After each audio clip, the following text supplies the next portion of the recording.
Hey, Southern Last Podcast fans, we're going to be in Atlanta playing at the Earl on Saturday, June 18th. Go to badearl.com to get your tickets. It's $18 in advance, $20 on the day of the show. This is definitely going to sell out, so be sure to go and get your tickets right now. That is Last Podcast on the Left live at the Earl in Atlanta. Now, on with the show. There's no place to escape to. This is the Last Podcast On the left. That's when the cannibalism started. What was that? Okay, there we go. I'm back in Nike business. shoes. I apologize. Nike shoes are the best shoes. I did like our color conversation, though. Green is my favorite color because I think it's ugly. which is very sad. And you like brown, Marcus, because you like dirt. Dirt. That's what you like. You like anything modeled, like the underneath of a boot. All right. My favorite color as a boy was purple because of Whoopi Goldberg. From what? I want to say The Color Purple. Oh, yeah. And then, Isn't that movie about rape? you know, it wasn't don't know. about rape. You know what I mean? It wasn't like that's not the first word It's a that pops heavy up. movie for a child. When Is you that a go heavy through movie? Showtime, it doesn't say in the show description, rape, exclamation point. And then be like, Whoopi Goldberg is part of this wonderful tale of race and family. All right, so there you go, everyone. A little insight into why we have our favorite colors. All right, we got to continue on with the Hillside Stranglers. We're on to episode 3. Things just get, it never gets good. I just have to say, things are always kind of bad. Their antics never got funny. No. And you know what? I watched Butch Cassidy and the Sundance Kid, and you watch that and you're like, those antics are just charming. I Right. love to see them abscond with the ladies and with the bank teller's money. But the Hillside Stranglers are just bastards. Yeah, there's no Sundance Kid to lighten the mood. But if they were just a little bit more handsome, like the guy that did, the guy that was the rapist that had the mugshot that came out that they said the world's hottest felon, and then he got was released not- from jail, he was and a now he's got a burglar. modeling contract in Los Angeles, California. Yeah, he wasn't a burglar, or he wasn't a rapist. He was a burglar. Burglar's the first step towards rapist. Okay, whatever. I do What wanna have we say, learned? I am confirmed big and tall Kmart model. I did the shoot this Tuesday. I just want to make that clear. Yes, okay. congratulations, Thank Ben. you. We're all very proud of you. Was it you you so like much. struggling against a boa constrictor, or you like struggling against two like growing mangrove trees, just being like, see the giant face the forest? It was amazing. All the other models were very in shape, and that morning I finished off my Papa John's pizza. Yeah. So I was a different kind of model. Well, right up top, I'd like to make a small correction to the end of the last episode. Now, according to a confidential source of mine, Sean Bianchi is not the real name of Ken Bianchi's son. I won't say it here out of respect for the guy's privacy. I won't tell you his real name. Adrian Brody. But after checking birth records in California, I discovered that Bianchi's son was actually born 9 days after the murder of Cindy Hudspeth, the last victim of Bianchi and Bono. So that means that Ken was actually present at the birth of his son, not out killing a woman at Angelo's upholstery shop, as we said at the end of the last episode. Whatever. Wow, he must have been a really good guy then. Yes, I'm going to say he's Father of the Year. Father of the Year. At any rate, on February 17th, 1978, the Hillside Strangler murders ended just as abruptly as they began. The partnership would have almost certainly continued indefinitely, as we know killers don't stop killing until they're caught, but Ken's recklessness and his increasing love of publicity caused Bono to cut ties with his cousin completely. Well, after their super rash murder that they did, basically of Bianchi grabbing a woman inside of Bono's upholstery shop and murdering her right there, Bono apparently took a gun out of his office and went, fuck you! Jennifer, fuck you, Jennifer, and I hate your name. I hate everything about you, alright?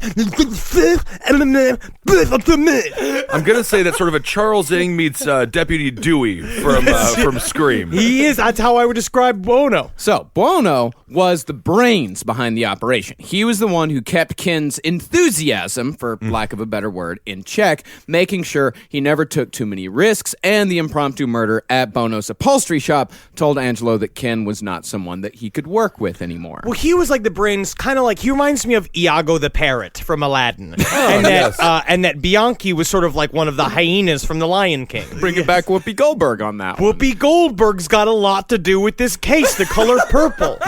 That's right. So he's sort of the head coach behind the whole thing. Oh, Yes. yeah. He's the one that keeps Dennis Rodman and Scottie Pippen from choking each other. Oh, wow. Hot scene. God, that's sexy. Yeah, it was kind of sexy. Now, even though it might have been a smarter idea to keep Ken close where Bono could keep an eye on him, Angelo disliked Ken so much and wanted him out of his life so much that he convinced Bianchi to leave Los Angeles and join his wife Kelly in Bellingham, Washington, where she had recently moved, wanting to escape the seedy streets of Los Angeles. Bellingham, Washington does sound like the place where every house comes with its own butler. Yes. It sounds like a very wealthy place, which means it's probably extremely poor. Ma'am, would you like some eggs? They won't let me leave. It's a town of about like 400,000 in rural Washington. Oh. Yeah. In Washington, we all think Seattle's super hip. Now, Washington and Oregon just full of rednecks after you get out of the cities. Mountain people. Yeah, rednecks, white supremacists. Go see Green Room for a good, an actual good representation of what happens out in the wilds of Washington and Oregon. I thought Kelly moved to Washington because she just didn't know what to do with that tossed salad and those scrambled eggs. Love Fraser Crane. Again. That was the other big move to Seattle. We did this before, but I like getting into the Frasier joke in this episode. Yes, this is actually true. The dog from Frasier made $100,000 an episode. The dog itself? Yes. How did it fill out its W-2? No idea. The paw prints. So- It was a nightmare for accounting. Now, as far as we know, Bono never killed again after Ken Bianchi left town, and it is actually very likely that Bono never killed anyone. It seems as if this murder spree with Ken was almost just a lark to Angelo, just another way to explore his sadistic urges without having to take the last step necessary to get away with the kind of no-holds-barred brutality that these two participated in. Yeah, I mean, now that all the killing is done, what I really decided to get into was something kind of been a passion of mine for a really long time, getting into the saxophone. Oh, I thought you were going to start building your own battle bot, which would be a very... You know what? That's a really good idea. I like the wedge ones because they're impossible to knock over. That's a good point. Whoever made the ladybug one was ridiculous, by the way. I mean, if you do that sort of brutality, if you do that sort of kidnap and torture, you have to kill the victim.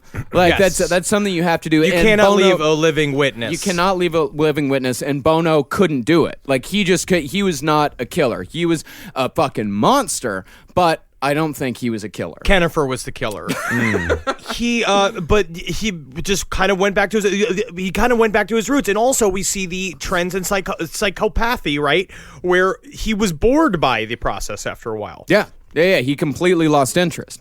But Ken, he turned his life around completely upon reuniting with his wife and son in Bellingham. And for 11 months, Ken held a job at the Coastal Security Agency as a security guard, where his bosses and the customers loved him and made him the most requested member of the crew. But I have some other information that says that Kenny during that time was doing a little bit, dabbling back into shady shit. He was allowing himself to build back up, which has allowed these murders to happen again, was that he started offering photography like sessions for models. And he said that he wanted to do nude shots of women. And then there was another woman who reported that he asked her if he could be her pimp. So he was a security guard / fashion photographer? Yeah, I say fashion photographer. Fashion photographer? Because that's what it is. It's because it's FAUXSHIOUN, a fashion. Yeah. I will say that does make you a serial killer. Yes. A fashion photographer? Being a security guard / Fashion photographer? Yeah, no, you're a serial killer. Yes.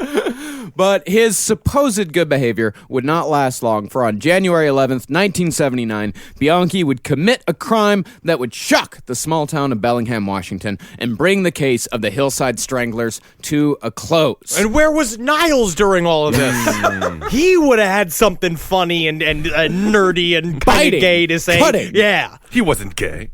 Well, he was. Don't tell me that. Karen Mandick, a 22-year-old student, knew and had made friends with Ken Bianchi during his time as a security guard at the department store where Karen worked. And as far as she knew, he was friendly, popular, and a doting, loving father. He talked about his kid constantly. That's what everyone said about him, is that he was a doting father, that he loved his son. It's a great cover for a serial killer. It's an amazing cover for a serial killer. We saw the same thing with BTK. Of course, everyone hated him out on his dog catcher runs. But back home, we actually know somebody who knew Dennis Rader. She was friends with one of Dennis Rader's daughters, and said that, he was out and about. He was always the fun guy at the barbecue. But he was the guy whose job it was to strangle dogs. Yeah, terrible person. Yeah, he's the worst, but he had a great cover. That's why I don't trust any of these helicopter parents you see all around Greenpoint. Yeah. Disgusting. Blech. Now, Ken got a hold of Karen and told her that he'd gotten a job repairing an alarm system at a house outside of town, and he wanted to see if she wanted to help out on the job, she would house it while he took the alarm away to be repaired. Normal job. Fairly normal job. Yeah, all you got to do is you just got to sit there, keep an eye on things. I mean, anybody could have done it. Anybody else besides this random woman that you met that you constantly tell her what a loving father you are and probably insinuate that you kind of want to take her out on a date. But she kind of laughs it off a little bit, thinking he's just a goofy dad. He's just a goofy dad. Yeah. In exchange for that, Ken would pay her $200. Wow. Almost $400 in today's money. And the only stipulation that Ken had was that Karen was not to tell a single soul where she was going or what she was doing. Interesting. Yeah, seems kind of like a warning sign. Seems like a thing where a guy says, Don't you fucking tell anybody where you are, what you doing here. okay, I'm going to go, I got to get a baba to my son. He's just the cutie patoots. Yeah. Karen, just a little bit suspicious, asked if she could bring her friend Diane Wilder along. Ken agreed. Yeah, Diane. Yeah, what she look like? Yeah, not that it means anything to me, but it's like, What she fucking look like? Okay, disturbing, Henry, disturbing. And he told them to meet him outside the house later that night. Around 7 o'clock, Karen and Diane pulled up to the darkened house where Ken came out to meet him. Now, Karen went in with Ken first, where she, as she was walking down the steps of the basement, was strangled from behind by Bianchi. And Ken returned and led Diane inside, where she met the same fate. You just never want your last moments to be scared walking down a flight of stairs going, Karen, are you here? Karen?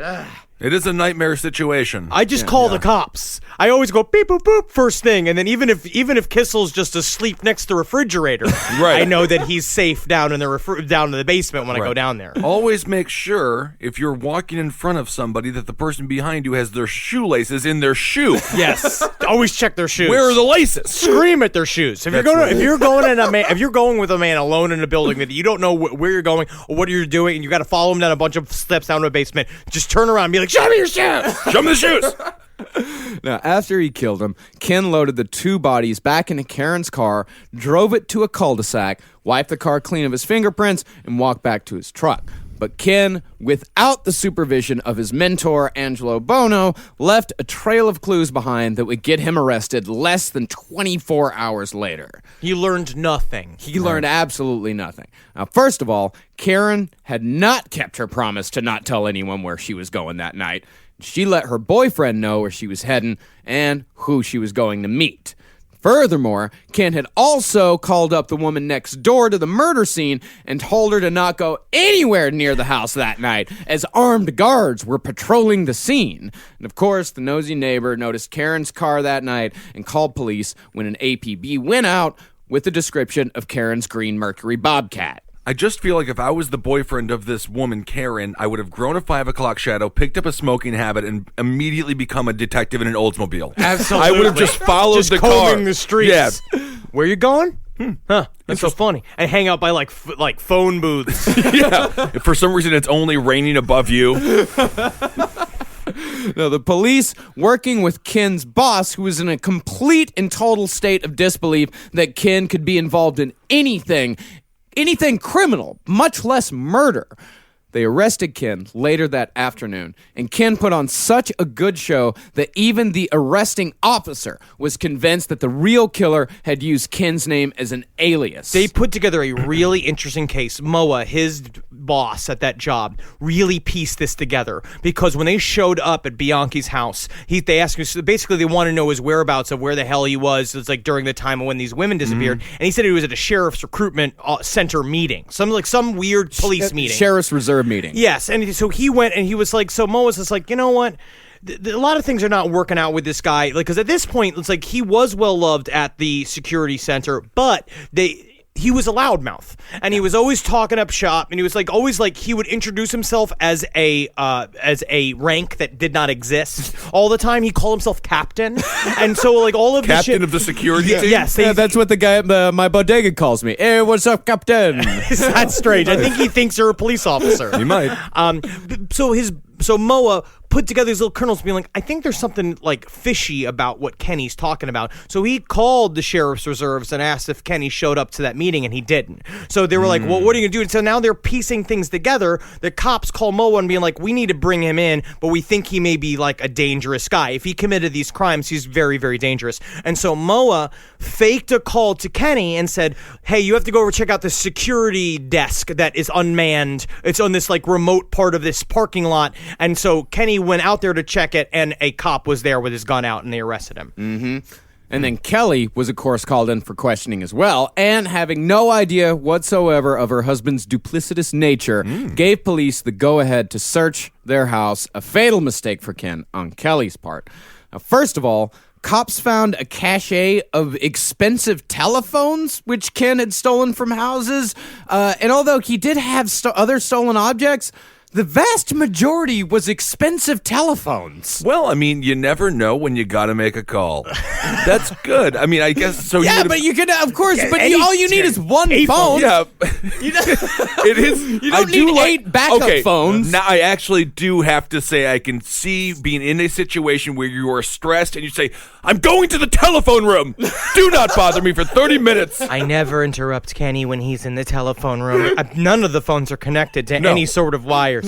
But yet he's always having conversations with somebody. But he also had a cabinet full of canned crab meat. That's also true. They said they opened up a cabinet and a cop got hit with a fucking pile of cans of crab meat. Damn it, this is where one of those times in my life where I just feel like, why do I... Both of those things I kind of like. But I could see Kelly at one point making some sort of crab dip and sitting there and being like, I'm out of crab meat. I really need to go to the store. Meanwhile, Kenny's sitting there like knowing he has a whole cabinet of crab meat, but not telling her, just being like, yeah, maybe you should step out to the store or something. Yeah. While you're out there, give me a couple of mangoes, yeah. Maybe some more crab meat. Now, as far as the crime itself went, police also found a scarf belonging to Diane Wilder in Bianchi's apartment. And when police searched the murder scene, a single pubic hair belonging to Ken Bianchi was found on the stairs, conclusively linking him to the crime. Now, they were really looking for pubic hair. Well, yeah, that's what you got to do. See, my house... They're everywhere. Oh, yeah. Yeah, you do seem like a puby dude. I do what I got to do. I maintain. I've learned to maintain. Yeah, you have to. You're a hairy guy. But they get rascally. And then the thing is that between my back hair and my pubic hair, I don't know what hairs are what. The thing is that my back hair and my pubic hair are both going to come out if I'm in a struggle. Yeah, I feel like they connect sort of like a person wearing a onesie. I now officially, this is probably inappropriate to say, but the hair now can grow from my beard to my chest hair and from my back hair to my head hair. I have maybe 2 inches of body that are uncovered with hair. You are becoming like Stephen King was in that horror short where he became a bush. I think it was the Dark Side or something. See, I'm the exact opposite. I only have like 2 square inches of my body that actually has hair on it. All right, so now that we've covered that. I'm like a seal. They found a pube, you say.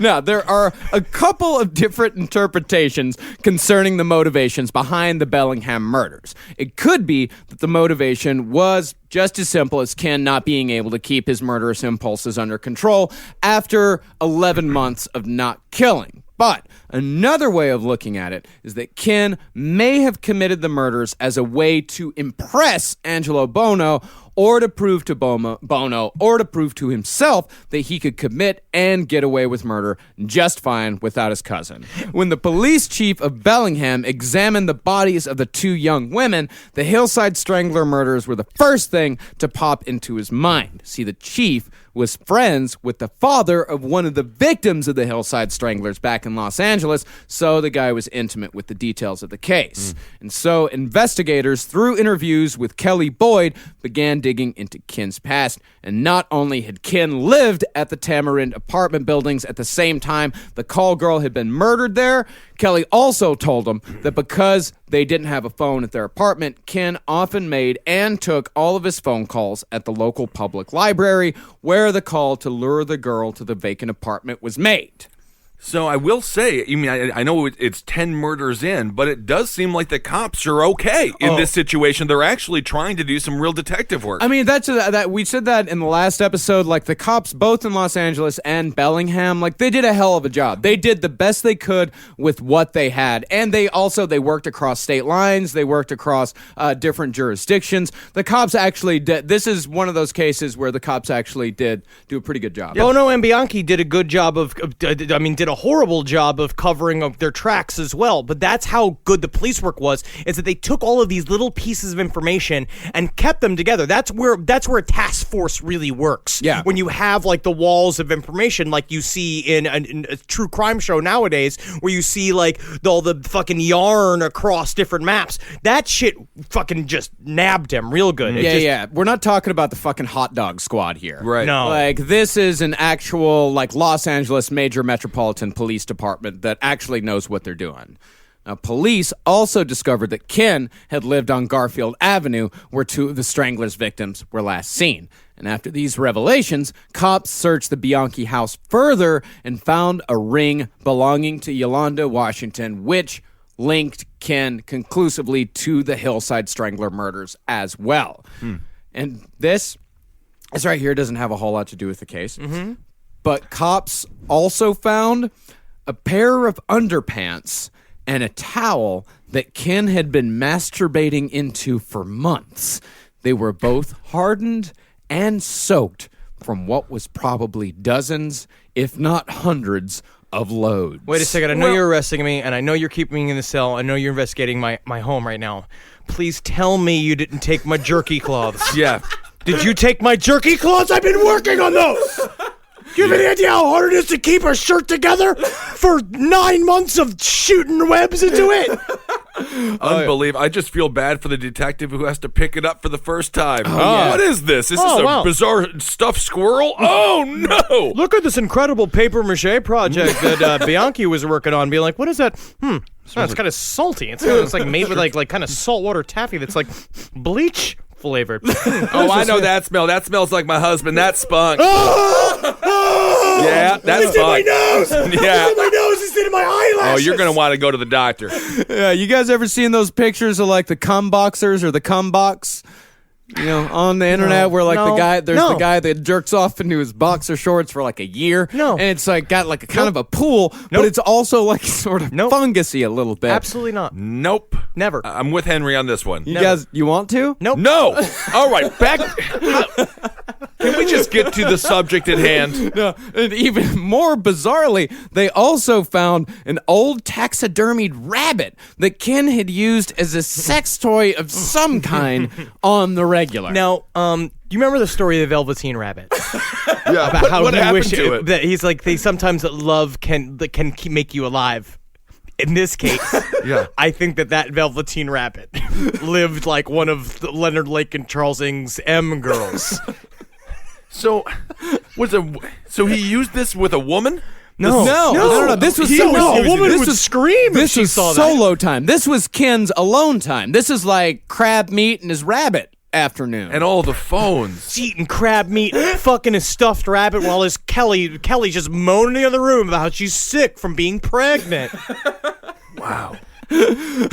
Now, Kelly, speaking of Kelly. Watching cricket on a black and white fucking television screen. Yeah. You can't interrupt a man's alone time. You can't judge a man's alone time. You can't.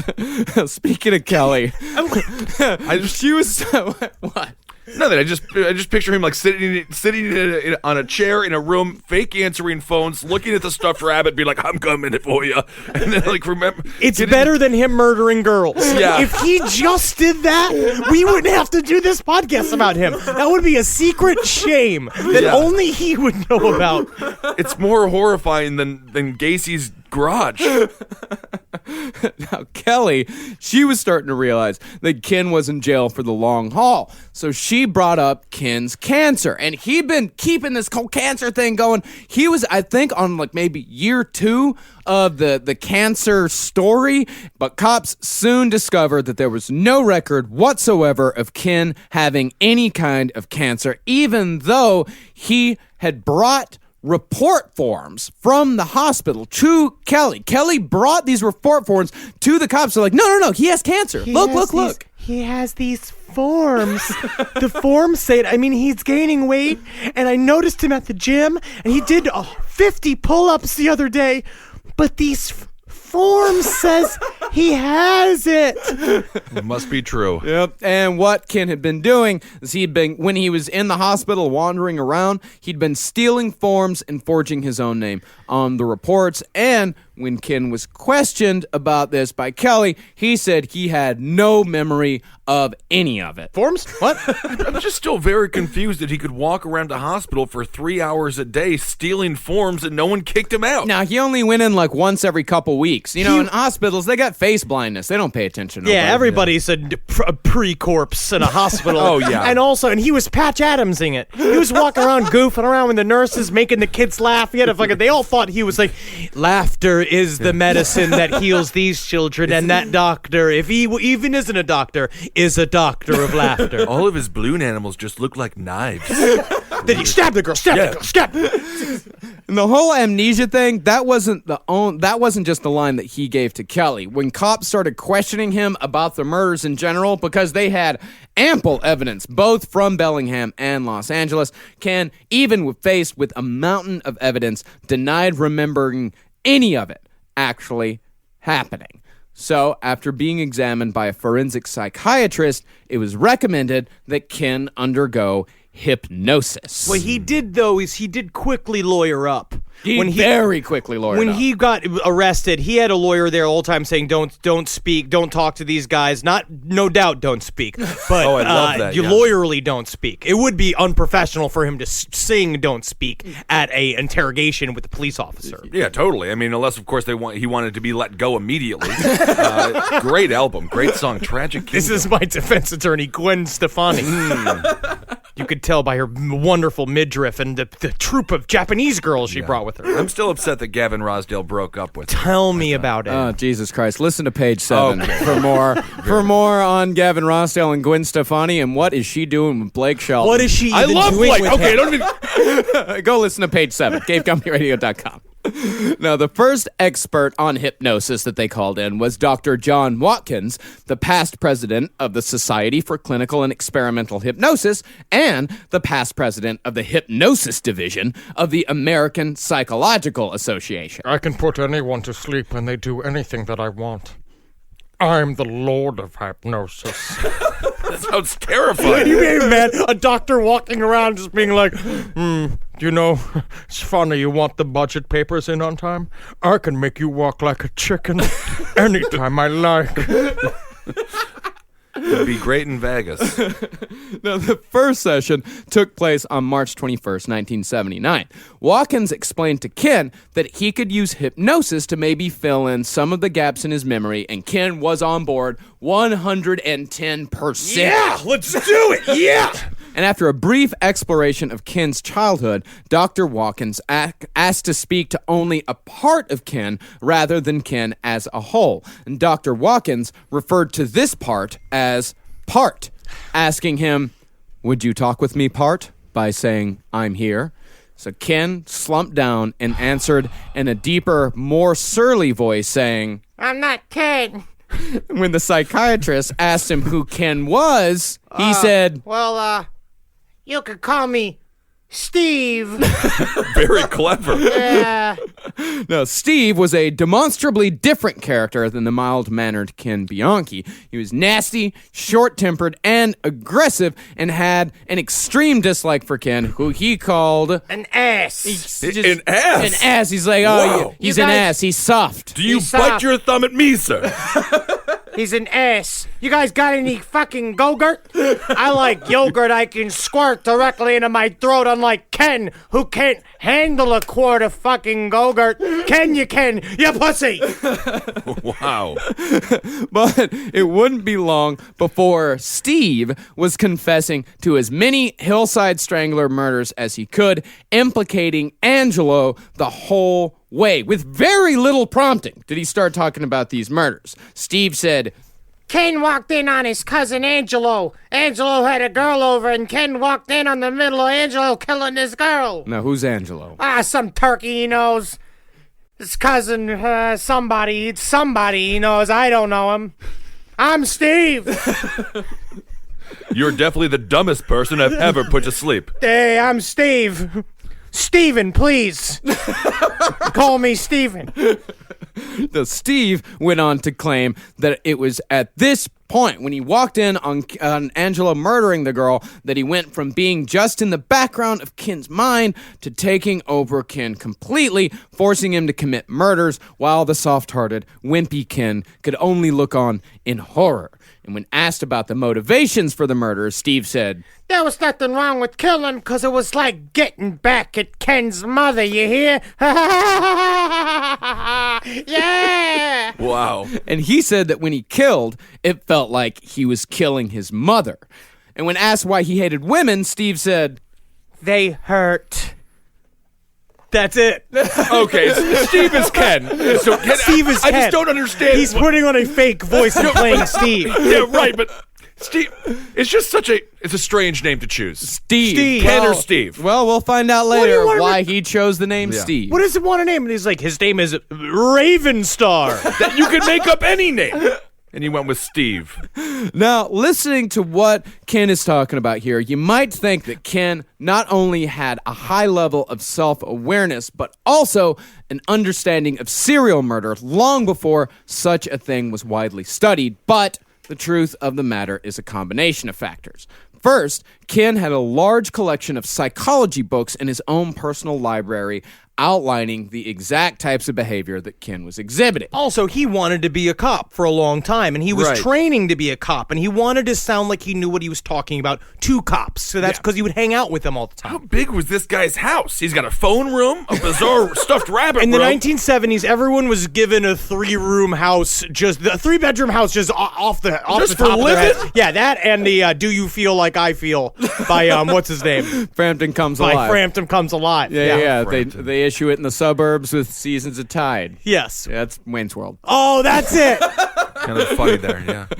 The other thing was that Ken's lawyer had compiled a report on Ken's childhood detailing all those incidents that we talked about in the first episode, and Ken, of course, had gotten his hands on that report prior to the hypnosis sessions. So Ken, pretty much, he had a full-on education in this stuff before he went in. And Frank Salerno, the original investigating detective in the Strangler case, was present at this first hypnosis session and wrote one word down in his notebook: bullshit. Oh, that's unfair. If you are a detective, though, you're a rational-minded person, specifically in this case, you have to watch this and just be livid. They were. I mean, The whole time. With that Steve? No, now you're Steve? You fucking idiot! Well, because this whole time he kept saying, I don't remember. They said the term that he was blowing smoke into the case. Where he was saying this shit, and then when he came out as Steve, all of these cops were just sitting there because it's that classic thing of like, this man is badly faking a multiple personality disorder. Right. He is either a moron that needs to be hung in front of everyone, or this man man is even sicker and dumber than we even thought he was. Is he too dumb for trial? Yeah. That's what they have to be concerned about now. Yeah, but I mean, the cops saw right through it. But the psychiatrist, specifically Dr. Watkins, he was like, boom, multiple personality disorder. Because that would make his career. Exactly. Like, he sees this story unfolding. He's just like, if I can just bring a proper multiple personality disorder into the fold, I will be seen as the genius as I am. Right, Master of the mind. He's like Dr. Loomis from Halloween. Yes. Yeah, exactly. And these guys were piggybacking on each other because that first guy, Dr. Watkins, he could say, I used hypnosis to bring this multiple personality out. And this next guy, Ralph Allison, his whole thing was, well, I can use this. He was a multiple personalities expert, and his whole thing was like, all right, well, I can use this as an example of how to break down ego states, because that's what he told Ken. When he came in, he was the second part, when they're like, all right, multiple personalities. Let's bring in the multiple personality guy. And this guy, his name was Ralph Allison, he told Ken, all right, what we're going to do is we're going to allow you to speak to Steve. You and Steve can have a conversation with each other. And this is just an incredible acting exercise. It sounds like fucking, like, yeah, he's in the actor studio. Yeah. But the problem with that was that this doctor, had to explain to Ken multiple personality disorder in detail. So he pretty much gave him an instruction booklet on how to fake multiple personality disorder. And with this, Ken had a clear path to an insanity plea. I think we are overusing the term multiple personality disorder. There is nothing more generic than an average white dude, and now he's just going from Ken to Steve. They're the same personality. Yeah, it should. His name should be like. He could have been Gowanna. Yeah, he's like, ooh, child, you know I kill them girls because I hate them shoes. Now we have a multiple personality. Right now, I'm just seeing the same white dude with a different name. I suffer from in this context. I suffer from multiple personality disorder. What's your other name? Well, thousands of other names. I hate me. Well, that's what they said, is that Ken and Steve were caricatures. Yeah. They were caricatures of two different personalities. That Ken was the ultimate good and Steve was the ultimate evil. That it was it was way too clean. It was very, very clean. And the other problem with Ken doing the insanity plea, if Ken pled insanity and was found to be not guilty, police had no case against Angelo Bono whatsoever, as the only actual evidence they had that wasn't circumstantial was the testimony of Ken Bianchi. Right. And if Ken Bianchi was declared legally insane, his entire testimony would be inadmissible and Bono would go free. Meanwhile, he's just standing around literally in front of his upholstery shop, flipping his coin with a pack of cigarettes rolled up in his sleeve. He's going like, yeah, he's crazy. He doesn't know what he's talking about. I've never done any of that. And all I do is sit around here, yeah, I like the broads. But guess what? Broads like me. Some of them did. Now, regardless, Ken kept ratting out on his cousin. Further sessions revealed just how the two came up with this whole operation. And when asked how they decided to kill girls in the first place, Ken, as Steve, said, Sitting around, shooting shit. I asked him, hey, you ever kill anybody? He thought he was talking out of his ass. He didn't think anything of it. He said, I don't know. Why? Why do you want to know? And I said, well, I don't know. What does it feel like? And he said, well, I don't know. And I said, hey, you know what? We should find out sometime. And you know what he said? Okay. Hey, And we did it. Steve. Yeah, that's me. I'm Steve, not Kenny. Yeah. This is kind of a funny game, honey. This is kind of a funny game I like to play with my multi-personality disorder clients. Steve, call Ken a jerk off. Kenny, you're a fat jerk off. It's actually him calling himself a fat jerk off. No, it's Kenny. Oh, I see. Yeah. Kennifer, I know how you hate that name. You blow yourself because you're afraid no one else will blow you. I'm sorry, what? No. Steve, Ken blows himself? No, something Steve shouldn't say out loud. Oh, Ken, you're back. Because he doesn't want to hurt Ken's feelings and spread the fact that Ken likes to fuck a stuffed rabbit in his crab meat room. I think we've got what we needed. That's Steve. No, but Steve knows what he's talking about. So what did I say when I was like under? Oh, nothing. Nothing. In his notepad, look for cum-stained rabbit. The detective just writes bullshit again. no, this right here, this that we're about to play is an actual audio recording of Ken speaking as Steve about him and Angelo murdering women. It's not as fun as my version. No. All right, let's go. You want to know which ones? See, I got your case. Okay. You want to know which ones Angelo and I did away? If you want to Think tell I'm me not going to tell you, huh? I don't know if you're going to tell me or not. Huh? I don't know whether you're going to tell me or not. My decision, isn't it? I guess it is. Right. You don't have to take credit for any of them. You don't want to. Hey, man, it doesn't bother me any.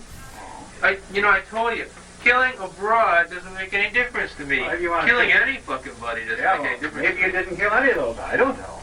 Oh, hey, no, wrong, man. Hey, I killed a couple of these. Well, which one? If you think you did, well, I don't know. I killed her. Angelo killed her. They mean the Wagner one Angela killed. This broad I'd never seen before. Martin. This broad I'd never seen before. Hudspeth, you never saw them at all? No. Oh. This broad I'd never seen before. Robinson? This broad I killed. These two Angelo killed. Wagner. Johnson. This one I'd never seen Cepeda is before. what Angelo killed, huh? Now, wait. This one I'd never seen before. This broad I killed. He does say that the taking of human... I have to say, they sound like two people who have been friends for 30 years solely because they sat together at a bar 30 years ago. 30 years like ago. Norman the mailman from Cheers. They just sound like a bickering alcoholic duo. So you're saying, so Kenny's the Frasier, and the police officer's the Norm? Could be. It is very interesting, again, the use of the term broad. Yeah. Everybody's Oh, yeah, just demeaning. slinging around the term broad. Yeah. Over and over again. Yeah. I mean, and it's almost like the psychiatrist has never seen a movie or anything because, of course, the cops look at it like, that sounds so obviously fake. He's doing a 1920s gangster voice. Yeah. While the other guy's just like, he's like, interesting. Like writing it down, everything that he says. Right. Yeah, I mean, because all these guys are thinking about is their career, but Right. thankfully the LAPD was not even close to being convinced because the name Steve might sound familiar to those of you who paid particularly close attention to part 1 of this series. Homicide detectives back in Los Angeles, thoroughly unimpressed with Ken's performance up in Bellingham, knew that an alias was usually based on the personal experience of the person using it. And the big break came when police discovered Steve Walker, the psychology student whose name Ken had stolen way back when he was trying to be an amateur psychologist in his pre-murder days. It's like There it is. it's like in The Usual Suspects. Yeah, Kaiser. Kaiser Soze, but in the dumbest way possible. Yeah, he got dumber. He didn't get more intelligent. Yes. Yeah. And armed with this fact, the 6th and final doctor Ken would see back in Bellingham was about to discover the truth. In May of 1979, Dr. Martin Orne, another well-known expert in hypnosis who testified at the Patty Hearst trial, discovered yet another personality hidden in Bianchi's brain, that of Billy, who is apparently the bridge between Ken and Steve. They're just making it all up. They are just making it all up. Yeah, That's what well- happened. That's what multiple personality disorder. There was like maybe 5 cases. They also said during this time, and while he was sitting in the holding jail, he ordered a copy of Sybil and he watched The 3 Faces of Eve while in jail. He watched all this shit, read all these books because in the 1970s, people were obsessed with multiple personality disorder. Yeah, it was a huge thing, and it, of course, it led to the multiple personalities thing led to what was it, the Satanic Panic book that the multiple personalities thing really became a huge phenomenon, and people wanted to believe it because it was a cool thing. And also the vague sections of it sound like MK Ultra training, which is real. And so then we have like the what is arcane conspiracy knowledge at the time that we'll find out later is real as being sort of like snuck into all of this like pop culture psychology of like housewives, their personalities breaking apart and then cheating on their husbands. Yeah, and these psychiatrists, like, since multiple personalities was like the hot thing at the time, Right. if you got a multiple personality case, it was like striking gold. You're gonna have you're gonna have papers published, you're gonna have books published, you're gonna be brought on television shows. Like, it was a multiple personality was the path to the big time. Right. We're going to get this stand-up pool, and I'm going to name it the Steve Walker Commemorative Pool. All right. So Billy is the bridge between Ken and Steve. Yeah. And He's- He's the bridge between the two. And this is what he sounded like. I got it from description of it from Serial Killers Up Close and Personal. He was a little boy. It was Kenny at the age of 9. Mm-hmm. Mommy was hitting me so bad I met Stevie. I closed my eyes. I was crying so hard. All of a sudden he was there. He said hi to me. He told me I was his friend. I felt really good that I had a friend that I could talk to. It's kind of sad. It's really sad. I mean, but can you imagine a played it. grown rapist murderer making the voice? Yes. And then it shifts from sad to very scary. Yes, right. Yeah, That to is- terrifying. But also dumb. Yeah, and then Billy eventually, because they started with age regression, and Billy see. started off as a little kid, and then eventually he got older and older because these two personalities were with him throughout his entire life. You're He's like, also not good at voices. He's not a voice actor. yeah, he's really bad at it. See, Billy, he was the bridge. He was somewhere in between the two. Ken was the saint. He never did anything wrong. He was a loving father. He was a great employee, great friend. Steve was the sadistic asshole. He raped, he killed, and was just generally a pox on humanity.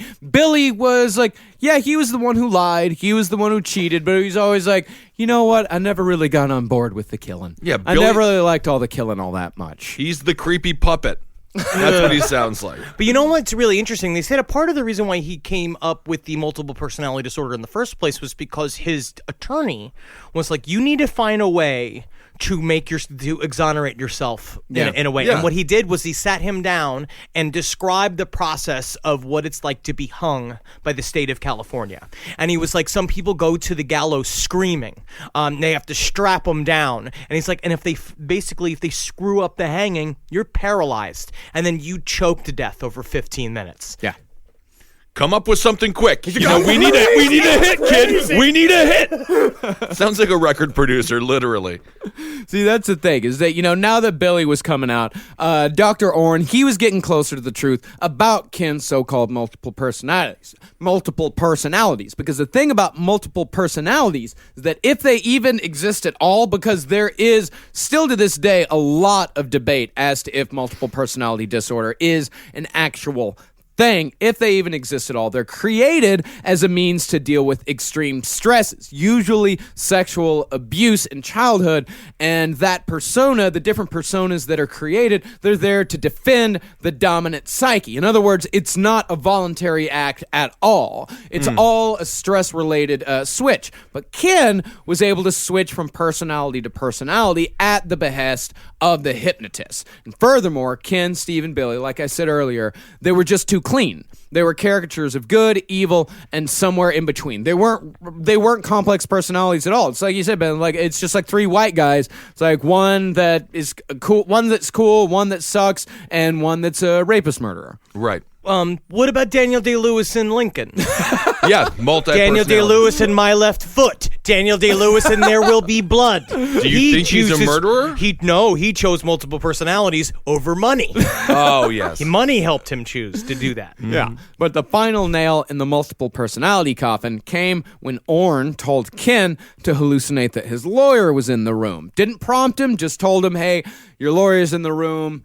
That's it. And Bianchi, playing along, reached out to shake the imaginary lawyer's hand. The only problem with that is that while subjects under hypnosis can be made to hallucinate people and objects, they never physically interact with them. Finally, somebody was just like, because finally Warren just said to me, and like, this is the worst case of fakery I have seen in a long ass time. He actually was. He was like, this is, like, he kind of looked down on the rest of the psychiatrists like, what have you people been doing? Because at this point, now Kenny's in there doing a three-ring fucking circus show. He's like Martin Short doing his like a Broadway show. They're coming in there. The more and more cops are building up. It's kind of like Henry Lee Lucas. It's the same thing because Kennifer got off from attention. Yeah. And so now again, it's now shifted to here. Now I can have attention in this little arena. Yeah. And now I'm doing it. I'm playing all these people. And so finally somebody with some level of reason showed up and was just like, this is insanity.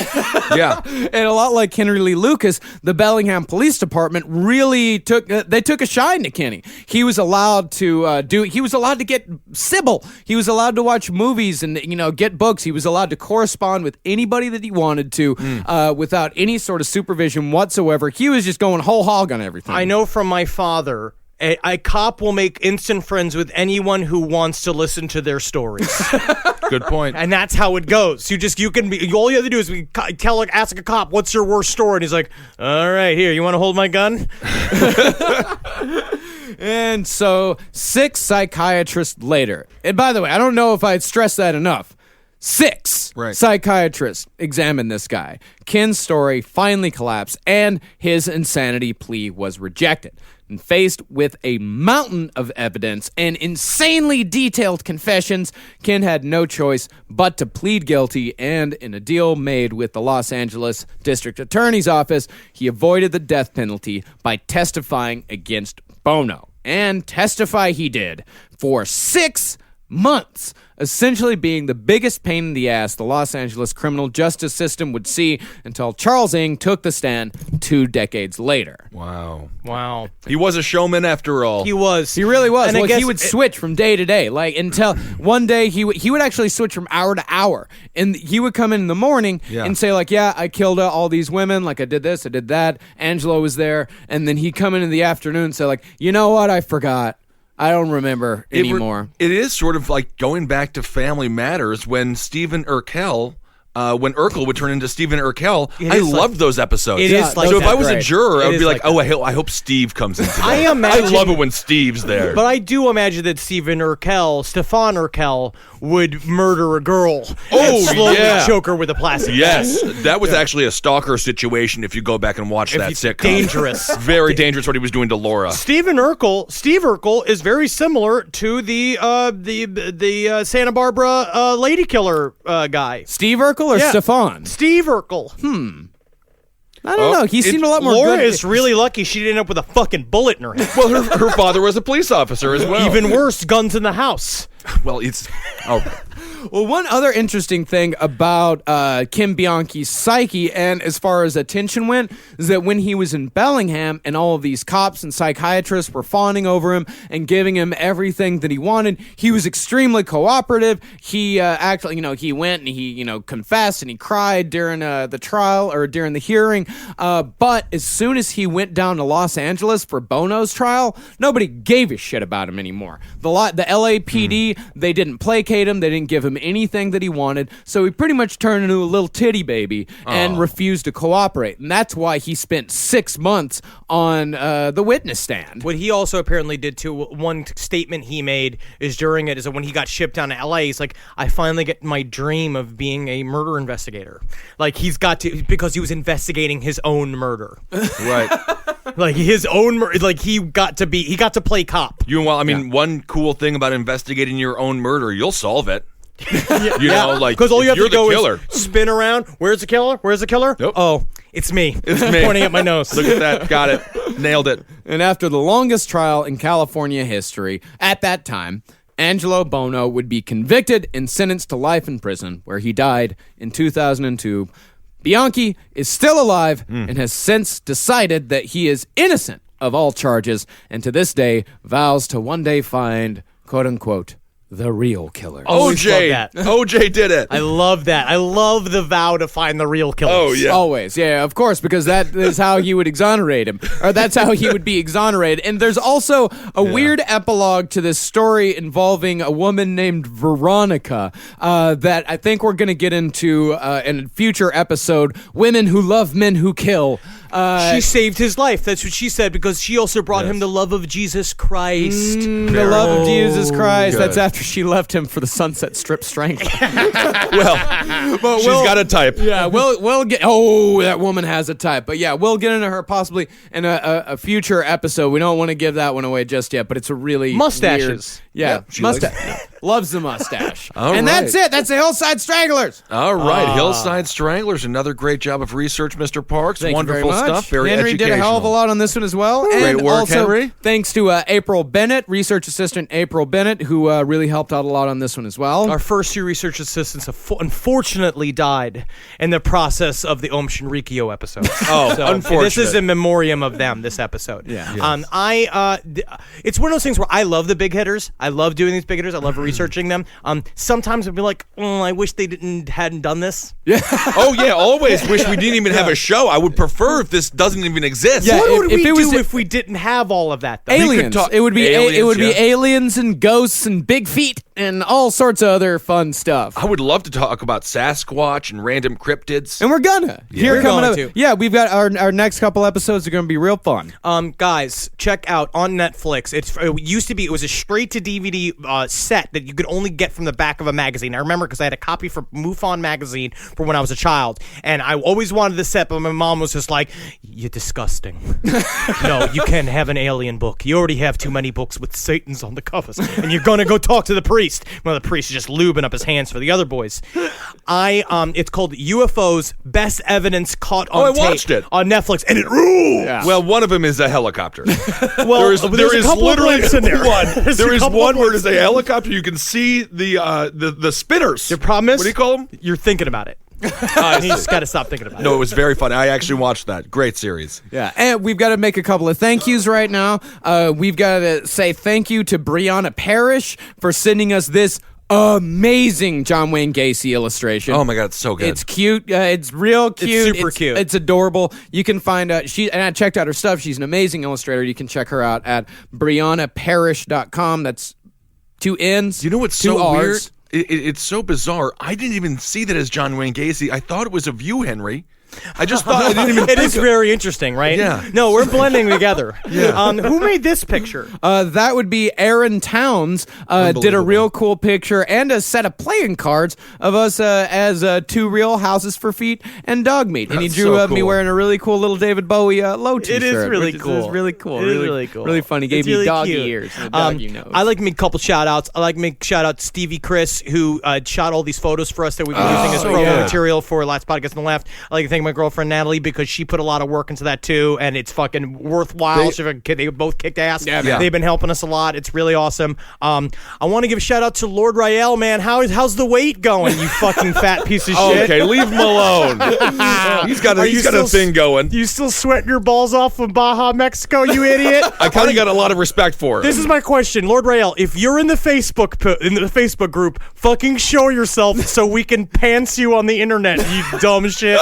I'm a follower. I think he's got a lot of great points. I also want to get a shout out to Baron Corbin, aka the Big Breakfast. Yeah. You may actually know him better as the Lone Wolf on WWE. 2 links, all the hash browns. You know he's gonna shove your face deep down into a pile of scrambled eggs. Oh God, now I'm getting aroused. We got to end the episode soon. And of course, thank you everybody for giving to our Patreon. You can go give to our Patreon, patreon.com/Last Podcast on the Left. Any amount that you give is totally cool with us. Thank you so much. Every tiny little bit counts, and it helps us to bring us to live shows literally all around the world now. Our next live show that we have is in Atlanta on 16. 16. And then after that, we've got Washington, D.C. The following Saturday. The Kennedy Center. The Kennedy Center. Well- Man, I'm gonna steal so much shit from Adam Carolla's dressing room. Oh, can't wait! But it is June 16th. July 16th will be in Los Angeles. So we've got a busy couple of months. June ahead of us. 18th. June 18th. Jesus Christ. You know what, ladies and Google it. Okay, we don't have to know. We'll be there. You can just Google it, all right? I Just promise you, when the show happens, we will be on that stage no matter what day it is. Yeah, we're forced to be. And also, by the way, our live show this month, our New York live show, is going to be on July 2nd. It's not going to be the 4th Saturday. It's going to be the first Saturday of July. And then in July, we're coming to Los Angeles. And then in August, we're coming back to Baltimore. You know what? We have them so confused at this point. No, I got it in my head. I got it all worked out. Can we start the standard? We'll see you when we see you. We'll see you when you And in October, don't forget, we just added a couple of shows to our UK tour. We're doing Glasgow. I'm going to say Glasgow. Glasgow. Yeah, Glasgow. Yeah, we're doing that. We're gonna do great in Scotland. This is going to be exciting. Tickets are on sale for that, gigsandtours.com. We also added a second Thursday London show. So guys, come on out and fucking see us there. And we're working on a couple of other European dates it's gonna be so as well. It's going to be so fucking cool. Toss a couple of shrimps on the Barbie, London. We not can't the right wait country. to take It's your trolleys and your roos everywhere. I different hope continent. a dingo doesn't eat our baby out there. Yeah. Well, this is going to be exciting. Thanks for supporting all the shows here at CCR. Abe Lincoln's Top Hat for Politics, Roundtable of Gentlemen, the Lucky Bone Show for your music needs, and Page 7 and Sex and Other Human Activities if you want to hear Marcus discuss sex and other human activities. Yeah. Like shitting. Yeah, that's the only other one, right? It's sex? Yeah. No, mental health. Oh, We okay. talk about mental health. Oh. Yeah. Well, it's just and doing- my daily struggles. All right, the struggle is real. No. The struggle is mine, my friend. Hail yourselves. Hail Satan! Heil Geen. Heil me. Lego Stellations. One and all. To each and every one of you sad asses. For more shows like the one you just listened to, go to cavecomedyradio.com.